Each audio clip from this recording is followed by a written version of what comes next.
መተት ሲላከባችሁ የሆነ መንፈስ እናንተ ውስጥ ሲገባ አራት ባህሪ ነው የሚኖራችሁ። ሶስት ባህሪ፣ አራተኛው የራሳችሁ ነው። አንደኛ የሰይጣኑ የራሱ ባህሪ አለ። ሁለተኛ የደጋሚው፣ ሶስተኛ የአስደጋሚው፣ አራተኛ የእናንተ።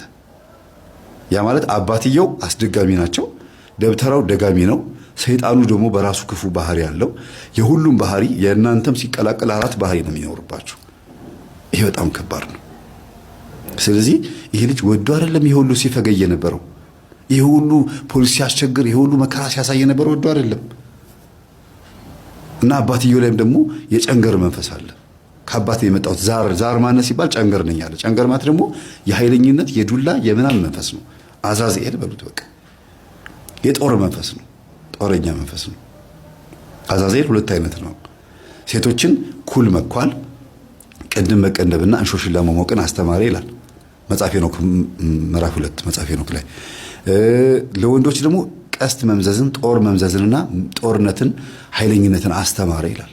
ስለዚህ ጨንገር እና ጠቋር ይኸው አንድ ነው ማለት ነው። ተመሳሳይ ናቸው። አዛዝኤል ነው በተዘዋዋሪ መንገድ ማለት ነው። ይህንን መንፈስ ደግሞ አባቱ ሳይገላገሉ በመሞታቸው በጣም አዘነ እና በስማቸው በክርስትና ስማቸው እየጸለየ እየሰገደ አባቱን ነፃ ለማውጣት ጥረት እያደረገ ነው ያለው ከወደቁበት ከሲኦል በአባታችን በአቡነ እስትንፋሰ ክርስቶስ ስም ማለት ነው።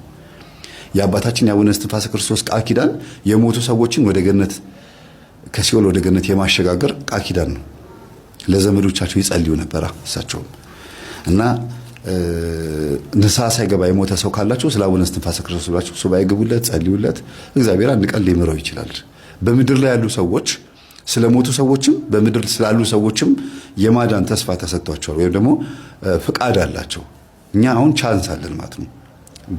በስጋ ህይወት ያለን ሰዎች ለዚህ አጠገባችን ላሉ ሰዎችም መጸለይ፣ ለራሳችን መጸለይ እንችላለን። ስለሞቱ ሰዎችም ደግሞ በፍትሃት መልክ መጸለይ እንችላለን። እግዚአብሔር ፈቅዶልናል። ደስ አይልም? እግዚአብሔር ስሙ የተመሰገነ ይሁን። እና ሚስቱ አሁን ያላት እረፍት የሚገርም ነው። ጠባሳዎቿን አሳየችኝ። ፎቶውን ባሳየችው ደስ ይለኝ ነበር፣ አይሆንም እንጂ ዘመዶቻቸው ስላስቸገሩ ነው። ልጁ ራሱ ጠባሳውን አሳየኝ የተመታውን። ያ ሁሉ ግን የመንፈስ ነበር፣ መንፈስ ነበር እንደዛ ሲያሳርፍባቸው የነበረው። እና ልጁ ምን አለኝ፣ አባቴና እኔ እንድንደባደብና እኔ አባቴን እንድገለው፣ ጨካኝ ነው አባቴ እንዴት ይመታኛል ብዬ በጩቤ እንድገለው ብዙ አሳስቦኝ ነበር አለ። በቃ እኔ አባቴን አጥፍቼው ልሙት እንዴ ብዬ ሁሉ አስቤ ነበር አለ። እንዴት ነው እኔ ምንም ሳላረገው ሚስቱንም እኔንም የሚጠበጥበን ምን አርገን ነው በቃ ሊገላግለው ብሎ ሁሉ አስቦ ነበር። ይሄንን እንዲያስብ እንደዚህ እንዲሆኑ ነበረ አባት ምንም ሳያጠፋ ልጁን የሚመታው። ልጁ ምንም ሳያጠፋ አባት ይመታዋል። እና አልሆነም። ምንም የተፈጠረ ነገር አልነበረም። ከስጋቸው መጎዳት በስተቀር ሌላ የተፈጠረ ነገር የለም። ሊቀ መላእክት ቅዱስ ሩፋኤል የሰራቸው ተአምራቶች ብዙ ናቸው። አንዱ ይሄ ነው። ቢገርማችሁ ወንድማችን በኮሜንት ላይ ከጻፈልኝ ፒን አደርገዋለሁ። ቅዱስ ሩፋኤል እንኳን መረዳ የጻፍከውን ኮሜንት ያለው ዩቲዩብህን ስለማቀው ፒን አደርገዋለሁ ካገኘሁት። ስለ ቅዱስ ሩፋኤል ብትጽፍልኝ ደስ ይለኛል፣ ምን ያህል እንደወደደ። ስለ ቅዱስ ሩፋኤል ሰምተህ አምነህ ራሱ ስዕሉን ፕሪንት አድርገህ ጀርባ ላይ ማድረግህ በራሱ የሚገርም ነው። እምነት እኮ ነው። ድርሳነ ሩፋኤል ላይ ምን ይላል? ተአምሩ ላይ ማለት ነው። ሁለት ወጣት ወንዶች ቅዱስ ሩፋኤልን በጣም ይወዱታል።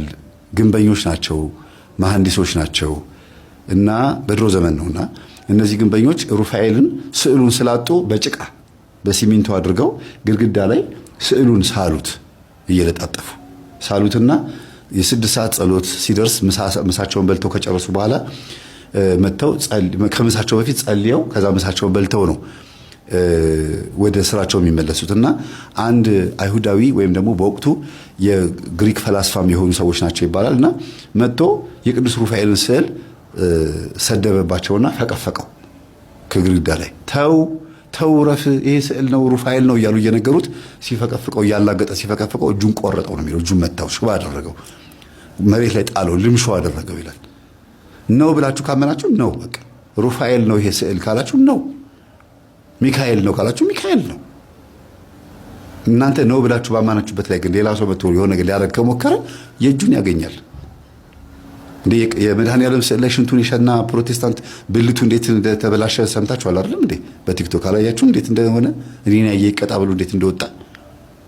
ስለዚህ አንድን ነገር ሲቃወሙ ሰዎች ወይም ስትቃወሙ ወይም ይሄን ትምህርት የምታዳምጡ መናፍቃን የምትቃወሙትን ነገር ማወቅ አለባችሁ። መጥፎ ነው ብላችሁ ብታስቡም እንኳን መቃወም ያለባችሁ እስከ ጥግ ድረስ እንደዚህ ሳይሆን ስለ ጉዳዩ በደንብ በማወቅ ነው፣ እርግጠኛ በመሆን ነው። ምክንያቱም በተሳሳተ አመለካከት ውስጥ ሆናችሁ ልትጎዱ ልትቀሰፉም ትችላላችሁ። አይደለም መልአኩ ቅዱስ ሩፋኤል ቀርቶ ሰይጣን ራሱ እንኳን እኮ ሰዎችን ይቀስፋል አይደል እንዴ? ለምን ንብረት የነካችሁብኝ በቡና በሚፈላበት በረከቦቱ አጠገብ ለምን አለፍሽብኝ ብለው እግራቸውን የሚሰብራቸው ልጆች አሉ። አንድም በቡና በምታፈላው እናትየው፣ አንድም ደግሞ ወድቃ ልትሰበር ትችላለች። በእርግማን ልትሰበር ትችላለች። እግርሽን ይስበረው ዞር በይ እዚህ ውልውል ባትበይብኝ ካሉ ያው ዛሩ እናትየው አፍ ላይ ሆኖ እግሯን ይሰብራታል። እና አይደለም ቅዱስ ሩፋኤል ሰይጣንም እንኳን ይሰብራል። እና ጥንቃቄ ያስፈልጋል ለሁሉ ነገር። ዝም ብሎ ደፋር መሆን አያስፈልግም።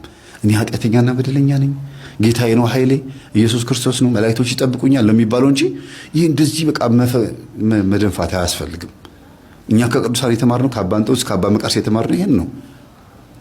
ሲኦል ገነት እስኪገቡ ድረስ በሯ ላይ እስኪደርሱ ድረስ ይላል አይደለም እንዴ አባታችን አባ መቃርስ አባ እንጦንስ እስኪገቡ ድረስ ሰይጣን እኔ ኃጢአተኛና በደለኛ ነኝ፣ እኔ አቅም የለኝም፣ የኔ አቅም ክርስቶስ ነው እያሉ ነበረ። ልክ ገነት መግባታቸውን እርግጠኛ ሲሆኑ ሰይጣን አሁን አሸነፍኩህ አሉት፣ እርግጠኛ ሲሆኑ። ስለዚህ በዚህ ምድር ላይ ሆነን በጣም እርግጠኛ መሆን ያለብን እግዚአብሔር እኛን እንደሚወደን እንጂ እኛ እንደምንወደው አይደለም። ሰይጣን እኛ እግዚአብሔር እንደምንወደው እርግጠኛ መሆን የለብንም። አንተ ነህ የምትወደኝ እንጂ አልወድህም፣ አንተ ነህ ስለምትወደኝ ነው በህይወት ያለሁት ነው የሚባለው። አንተ ስለምታፈቅረኝ፣ አንተ ስለታገስከኝ፣ ቀኑንና ማታውን የምታፈራርቀው አንተ ስለታገስከኝ ነው እንጂ በእኔ ፍቅር፣ በእኔ ጸሎት፣ በእኔ ስግደት አይደለም ነው የሚባለው። እንድንሰግድ እንድንጸልይ የታዘዝነው በሱ ምን ጸድቅ ሆነን ሳይሆን ስንሰግድ፣ ስንጸልይ፣ ስንጾም ጠላታችን ዲያብሎስን ስለምንመታው ነው። ከእግዚአብሔር ጋር በተገናኘ በእኛ ስግደት አይደለም፣ በእኛ ጸሎት፣ በእኛ በምህረቱ ነው። ግን ጾም፣ ጸሎት፣ ስግደትና ረጅም ሰዓት ቅዳሴ ያስፈልገውና ይሄ ሁሉ ልፋት ትጋት ያስፈልገው ጠላታችንን እንድናሸንፍ ነው፣ ኃይል እንድናገኝ፣ ስጋችን እንዲቀደስ ነው። ይሄ ነው ልዩነቱ፣ እዚህ ጋር ነው። ይሄን ብዙ ሰው አያውቅም፣ አይረዳም። ፕሮቴስታንቶች አሁን በጾም ጸሎት ስግደት አይደለም ይሄ ሁሉ በእኛ ልፋት በእኛ ድካም አይደለም፣ አንድ ኢየሱስ አድኖናል። አዎ አድኖናል፣ አዎ በፍቃዱ አድኖናል። ከዛ በኋላ ስላለው ነገር ይህ ወገን ያለ ጾም ጸሎት በስተቀር በምንም አይወጣም አይደል ያለው ማርቆስ ወንጌል ላይ 9:26 ላይ። ስለዚህ ጾም ጸሎት ስግደት ያስፈልገው ጠላትን ለማሸነፍ ነው፣ ስጋን ለማበርታት ነው፣ ቅዱስ ለማድረግ ነው። እኔ ቅዱስ ነኝና እናንተም ቅዱሳን ሁኑ ብሏል። ቅዱስ ለመሆን ደግሞ የታዘዘውን ትእዛዝ መፈጸም አለብን። ጾሙ፣ ጸልዩ፣ ስገዱ ብሏል። ክብር ለሚገባው ክብርን ስጡ ብሏል። ክብር የሚገባው ደግሞ ስጋችንም ክብር ይገባዋል እኮ። ነገ ትንሣኤን ያህል እኮ አይደል እንዴ? ነገ ዘላለም ሕይወትን ይወርሳል ወይ ደግሞ ዘላለማዊ ሞትን ይወርሳል። ከሁለት አንዱ ነው የሚሆነው። ስለዚህ ክብር ለሚገባው ክብርን ስጡ ካለ ስጋችን ንጹህ ማድረግ አለብን። ስጋችን መከበር አለበት። ቆሻሻ ነህ አንተ ኃጢአተኛ ነህ እያልነው አናገመውም፣ አናክፋፎማ፣ አናረክሰው። ስጋው ደግሞ የምንቀበለው በሱ ስለሆነ ማለት ነው። ስለዚህ አካላችንን እናክብር። ሰውን ሄዶ በጩቤ መውጋት፣ በጥርስ ማውለቅ፣ ይሄ ሰው እንደዚህ ማድረግ የኛ አይደለም፣ የሰው ተፈጥሮ አይደለም። ይሄ ስጋችን እንዲረክስ የሚፈልግ፣ እንዲቆሽሽ የሚፈልግ፣ እንድንጎዳ የሚፈልግ ኃይል ነው ማለት ነው። ስለዚህ እግዚአብሔር ከዚህ አይነት ኃይለኝነት ያውጣን፣ ትዕግስተኞች ያድርገን፣ በትህትና እንድንኖር ያድርገን። ሰላሙ ነው። ያ ጸሎት ሰዓት ደረሰ እያልክ የምትጸልየውም ከሆነ ሰይጣንን ፈርተህ፣ ይሄም ሌላ ችግር ነው። አሁን ብዙዎቹ ጸሎት ለማድረስ ሲያስቡ ነጋ መሰለኝ እንደው እቺ ጸሎቴ እንዳትቋረጥ እንደው እየፈራ ነው። የደስታ ህይወት የለውም። ለጸሎቱ ጊዜ የሚሰጠው ጊዜ ከኑሮ ውስጥ የተወሰነውን ይበላብኛል ብሎ እየፈራ ነው። ይሄ ደግሞ በትክክል መንፈሳዊ ህይወት ላይ ያለንን ፍቅር ደካማ መሆኑን ያሳየናል። ሌላው ሰይጣኑም ይታዘበናል። አንዳንድ ድርጊቶችን አከናውኖ ለጸሎት የምንሰጠው ጊዜ ላይ ማምከን ከቻለ በሌላው ወቅት ላይ ያችን እንደ አንድ ትልቅ መረጃ በመውሰድ ታዝቦን የድካም ጊዜ እየጨመረልን ይመጣል። መንፈሳዊ አቋማችን ላይ ያለውን ድክመት የሱ ማጠናከሪያ ያደርገዋል። ስለዚህ በውስጣችን ለጸሎትና ለመስጋና ስንዘጋጅ ፍጹም ደስተኞች ልንሆን ይገባል። ከፊታችን ኃያል አምላክ ንጉሱ በብዙ መንፈሳዊ ኃይል እንደሚጎበኘን እንደሚጠብቀን ምንፈልገውን እንደሚሰጠን እንደሚባርክልን ውስጣችን ይህንን መንፈሳዊ ነጻነት ማግኘት መቻል አለበት። ይህንን ነጻነት ነው ሰይጣን የሚነጥቅህ።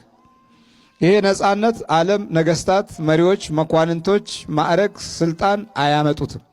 ይህኔ ውስጥ ነጻነት እንጀራ፣ ዳቦ፣ ገንዘብ፣ ልብስ፣ ማዕረግ ከላይ የሚታይ ነገር ሊሰጡህ ይችላሉ። ከውስጥ ግን የሚሰጥህ የሰማይ አምላክ ነው።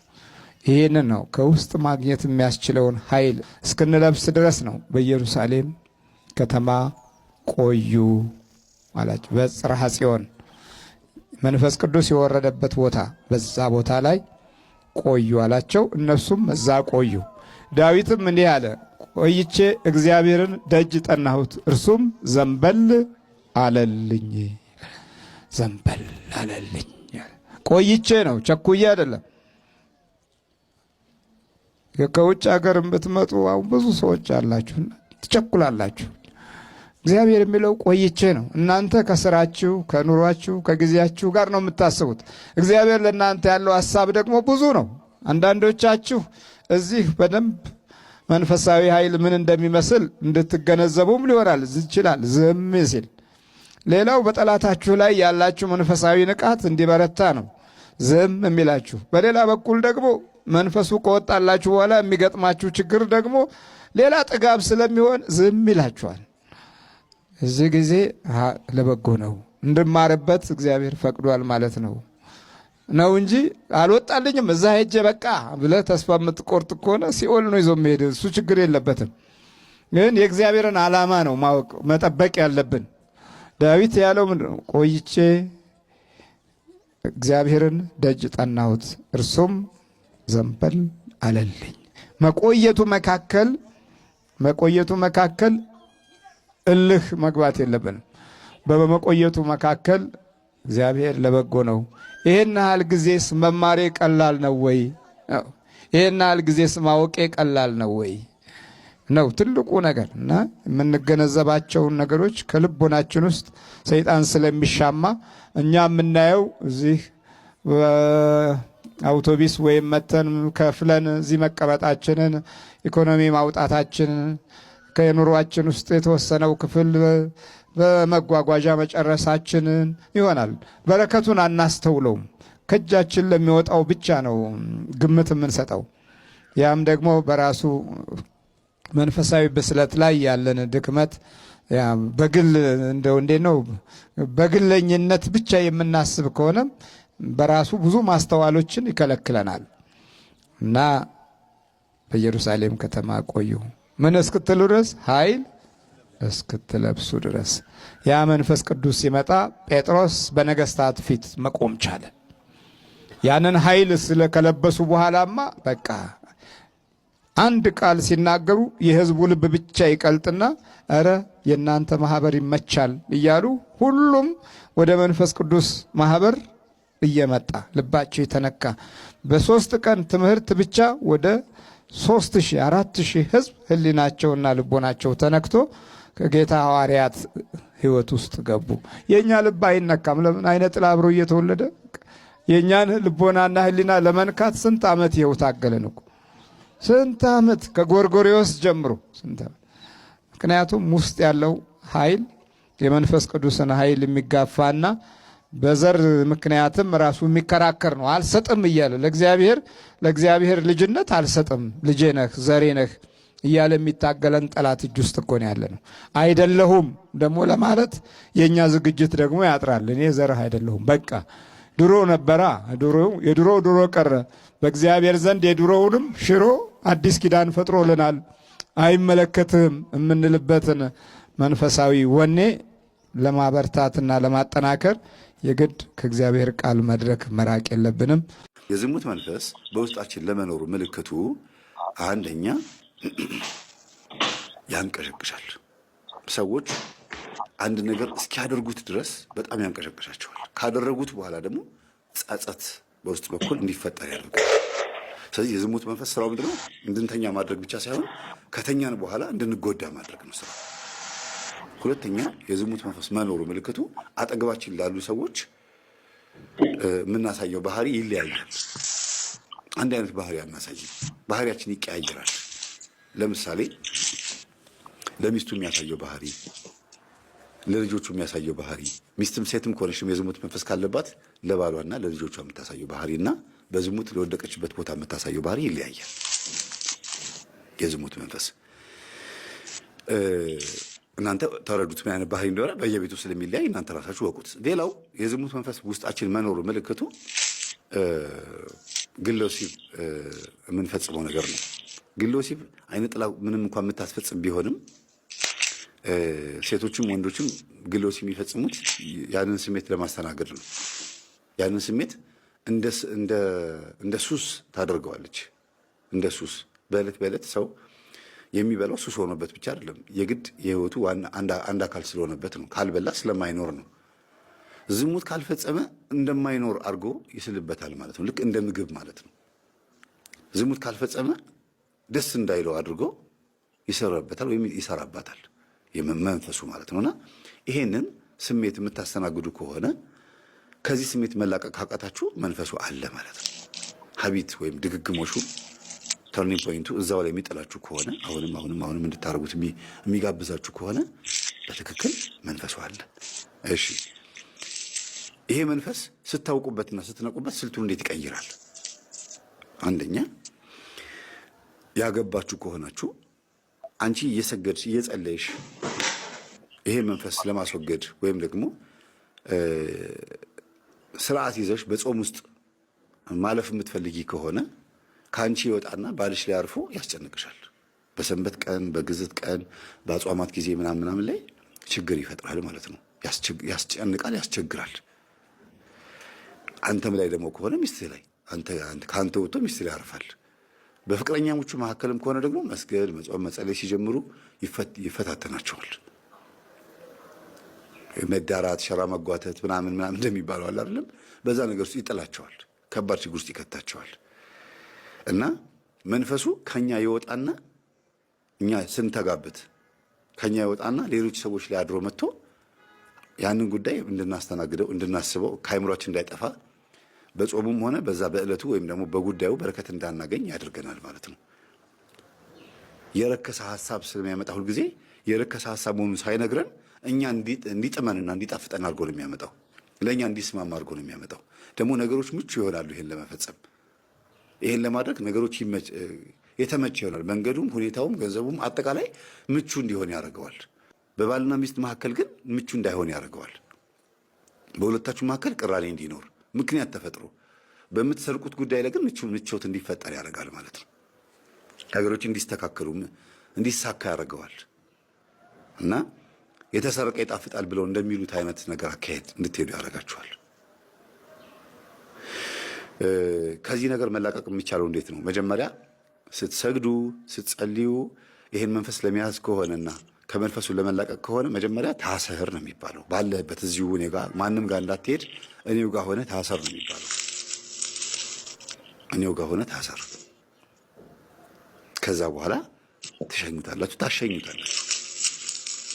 ወደ ሌላ ሰው እንዳይሄድ እናንተው ጋር ሆኖ እንዲቀጣ ነው ማድረግ ያለባችሁ የመጀመሪያው። ከዛ ቀጥሎ ደግሞ ስጋን ምቾት እንዳይሰማው ማድረግ ቢያንስ እንኳን እስክትገሩ ያ ስሜት የሩካቤ ኒኮቲን የሲጋራ ኒኮቲን እንዳለ ሁሉ የሩካቤ ሐሳቡን ከአእምሯችን እስኪጠፋ ድረስ ስጋን በጾምም በስግደትም ምግብም በመለየትም ራሱ ለውዝ ከመብላት ምቾት የሚስማሙ ድሎት እንዲመቸን እንዲስማማን ከሚያደርጉ ምግቦች ትንሽ ራቅ ብሎ ራስን ማጎሳቆ ስጋን መጉዳት